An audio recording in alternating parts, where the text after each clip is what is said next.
અને તેમાં પણ હવે ખાસ કરીને તેની શું આગાહી છે, આ વાવાઝોડું કેવી રીતે આવી રહ્યું છે, વિગતવાર મેપના માધ્યમથી સમજવાનો પ્રયાસ કરીશું। તેમાં મેપના માધ્યમથી આપ સમજો કે જ્યાં કયા પ્રકારનું આ વાવાઝોડું છે। આપ જોઈ શકો છો આ વાવાઝોડું અને આ સીધો જ મેપ છે।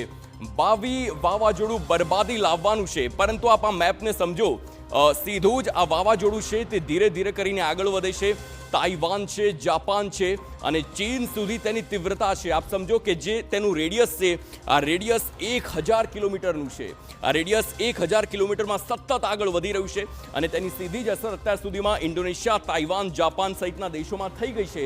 અને હવે જ્યારે આ વાવાઝોડું ચીનમાં પહોંચ્યું છે તો આખો ચીનનો વિસ્તાર તેને આવરી લેવામાં આવ્યો છે।